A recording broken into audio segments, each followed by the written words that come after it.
Update. My partner says I'm the problem, but his behavior is starting to feel like abuse. Am I insane for thinking this? Original post. My partner, 30 male, and I, 31 female, have been together for about a year and a half. I moved in with him a few months ago to save on rent and living expenses, and honestly, I'm starting to regret it. He's admitted he has anger issues and goes to therapy for it. He always says he's the only one putting effort into the relationship, but I'm starting to feel like I'm constantly walking on eggshells.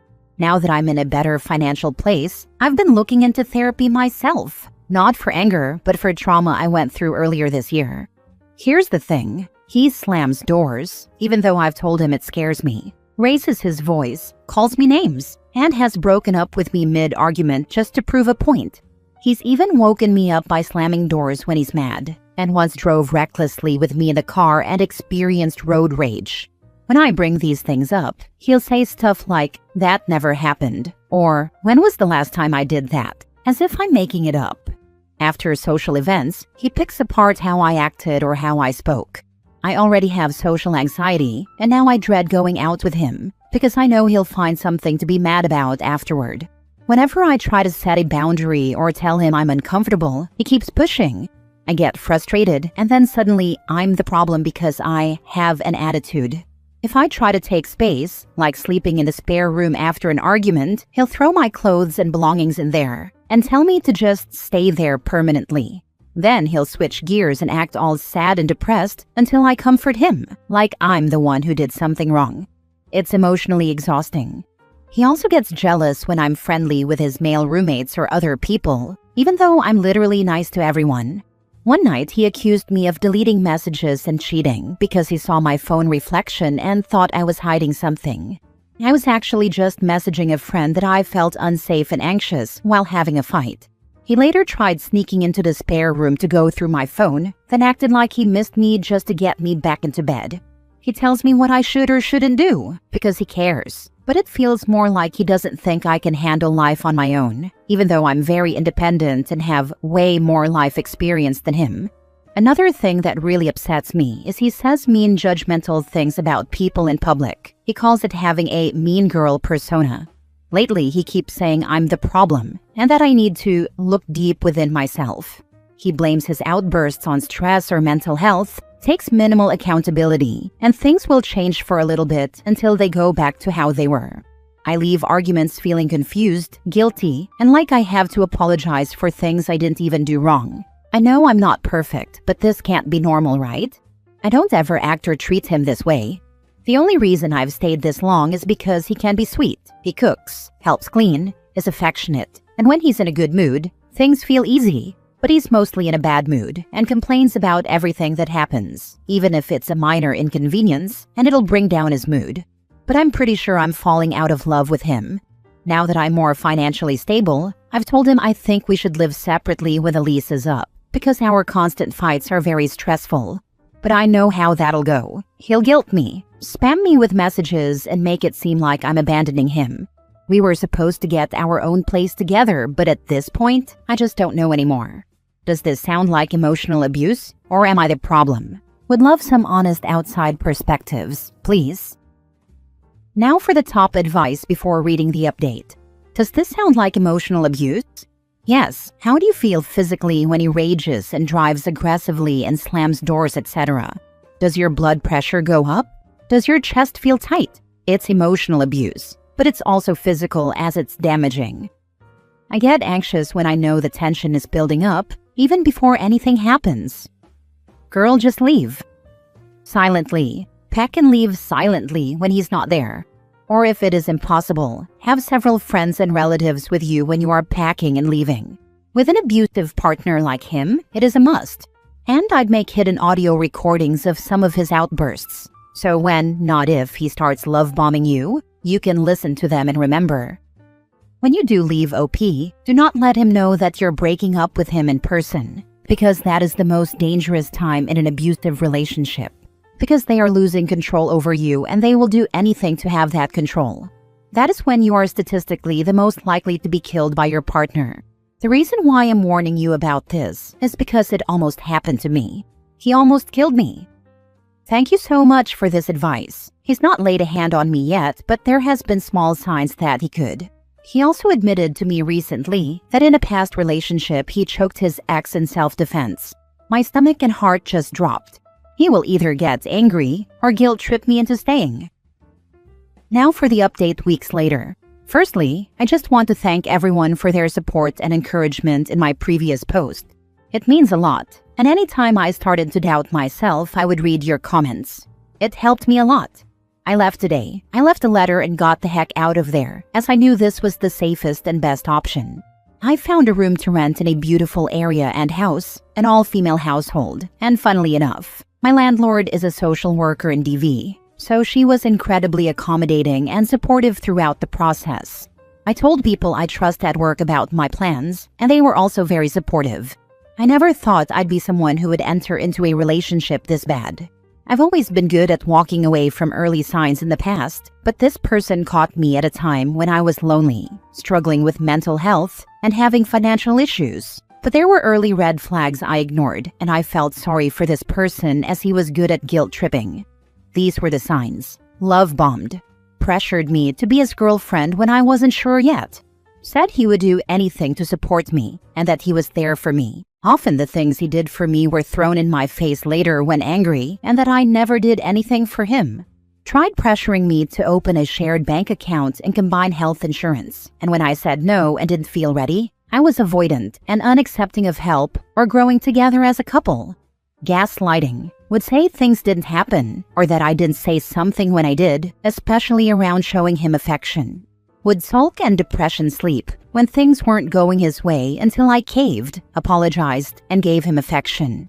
Double standards. It was okay for him to treat me horribly, but if I even had a slight attitude or talked back, it wasn't okay.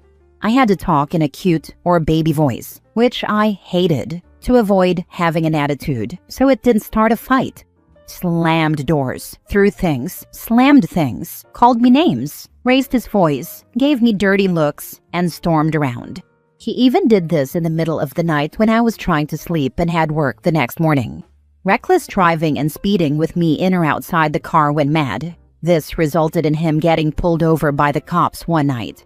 One night I was trying to comfort him and placed my arms around him when he was getting angry, and apparently I was being confrontational, so he shoved me. Insisted on going to public places or doctor's appointments with me to give support and help. Then complained about helping me. If I refused help, I was unwilling to accept help, and he felt useless. Would pick apart or start a fight after social interactions because of what I said or how I acted. I constantly felt anxious when hanging out with other people. Would take my belongings out of the shared room and throw them on the floor. It got to the point where he even hid the clean drinking water in his room so I couldn't access it. Would take back gifts and say I didn't deserve them when he was angry and that I didn't show him enough love. He even returned photos of me and threw out belongings we had together. Broke up with me mid-argument and threatened to kick me out. One time he broke up with me and I didn't respond or give him the reaction he wanted. He then said he was suicidal or not doing well. Guilt tripped me badly after his behavior, making his reaction seem justified because he was so hurt and sad. He would say he just wanted to be loved and talked about his childhood to make it seem okay. Would ask where I was or what I was doing when I was using his headphones. Tracking. If I didn't respond in a timely manner, he would get upset, even if I was busy. Would say nasty things about strangers and friends, and when I called him out, he got mad and said I was worse, which wasn't true at all. Would accuse me of cheating or make passive comments about it because I was private with my phone. I was private because I was contacting friends and searching signs of emotional abuse, trying to convince myself I wasn't crazy. I would have panic attacks that often resulted in me vomiting. One time he completely ignored it and started playing loud music so he didn't have to listen. But if I didn't give him help or attention when he wasn't feeling well, I was an awful girlfriend and selfish. If I tried standing up for myself or used logic in an argument, he said he didn't like my tone or that I was being condescending. He even pulled out his phone once to try to prove I was being condescending or defensive when I was just asking why he was upset. Would nitpick, judge, pick on me, make passive-aggressive comments, or tell me what to do. If I defended myself or set boundaries, that was thrown in my face too. When I tried putting my needs first, such as taking space or needing time alone, I was neglectful, and it was always about my needs. Unrealistic expectations, demanding love and attention constantly, including telling me to stop working so much, or getting angry when I picked up extra shifts to save money because I should have enough money by now. Meanwhile, he worked 6 to 7 days a week and still went to the gym and on social outings. He even openly admitted he was emotionally abusive in his last relationship and choked his last partner to protect himself. I don't know how true that version is, but I know for a fact he choked her and got physical with her in a rage. There are also rumors about this. So I say, if your partner shows even one of these signs, get the heck out. It's not worth your mental, physical, or emotional health. Don't wait around for them to physically hurt you, because once they do, you'll be in too deep and it'll be harder to leave. I'm grateful I got out when I did, because we lived with roommates, and I cannot imagine how much worse it would have been if we got our own place together. Thanks again for all the support. I've got a long road of therapy, healing, and returning to the woman I used to be, but it's well worth it. I just hope he leaves me the heck alone. Stay safe, everyone. So glad to hear you got out. It's crazy when you add up all the things that happened over the span of the relationship. Sadly, taken individually, most of these incidents would elicit a "you need to communicate better" response or something. Please stay safe and go completely no contact. You have no reason to communicate again, and all he will try to do is gaslight you to get you to come back. Don't even allow him to try. Thank you so much. That's exactly what would happen, even though I would make effort and try to de-escalate the situation. He's blocked and out of my life now. My ex told me he strangled his ex in self-defense too, and I believed him. Then he did it to me. Then he strangled me 2 more times and tried to hit me over the head with our kitchen chair twice. Then knocked me over when I was pregnant, abused me emotionally daily by screaming and picking arguments, and I gave birth prematurely and was at risk for a stroke even after delivery. You made the right choice to leave him. I am sorry to hear this. I'm sorry this happened. I hope life is 1,000 times better without him. I hope your baby and yourself are safe now and far away from that monster. Studies have shown that if someone tries to strangle or choke their partner, they are 6 to 7 times more likely to kill them. It's got a high chance of ending in murder. It's a really bad sign. I'm so glad you and OP are away from them now.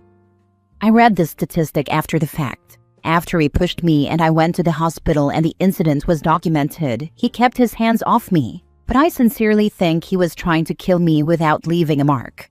I don't see what other end goal there is from screaming at a pregnant woman every day. Last story. I think I nuked my relationship with my boyfriend by drawing a hard line.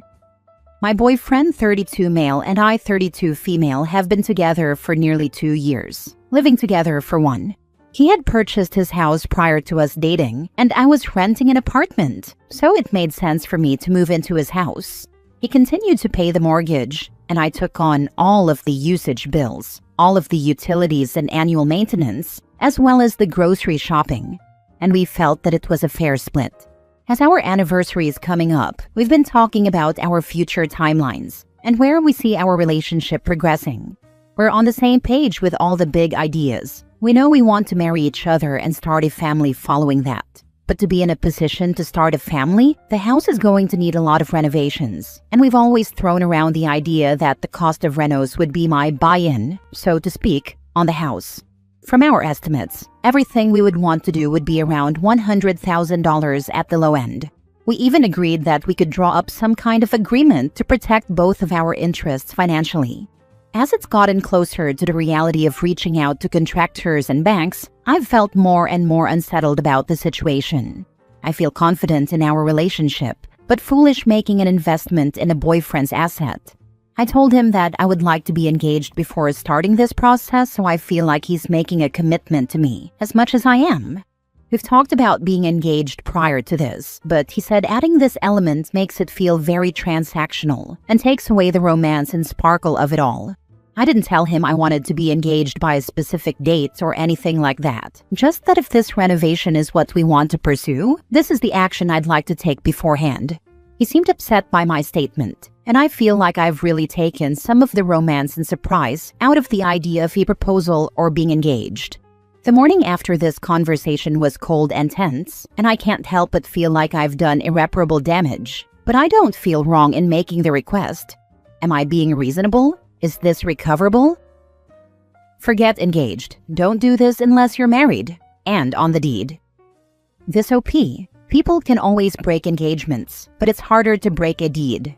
Do not put a penny of your money if you're not on that deed. You'll be screwing yourself. This is the answer. He has everything to gain. She has everything to lose. This setup is incredibly lopsided. Lol, what? He wants thousands of dollars without deed and legal transactions? I would not put any money without my name on the house. My bestie put about $45,000 of her own money into the family home her boyfriend was taking care of. He ended up cheating on her multiple times when she was out of town, played the victim, and lied to all of their friends about why she was leaving him, and told everyone she was lying about the money when she asked for some of it back during the breakup. OP, protect yourself before investing in something you don't own. Your boyfriend should want what's best for your situation. If he doesn't see why your finances are worth protecting from risk, he's either kind of stupid or doesn't see you as his equal. I know a single mom who was dating a guy that convinced her to sell her house, then invest the money she made from the sale into renovating his house. Her name was not on the deed. Less than a year later, they got in a fight. She came home from work with her daughter the next day. The locks had been changed, and her daughter were stuck living in hotels for a few months while she saved enough money for a deposit on an apartment. The over $120,000 she invested in his house was considered a gift, and there is no legal recourse for her to get this money back. Do not contribute any money towards his house without your name on the deed, OP.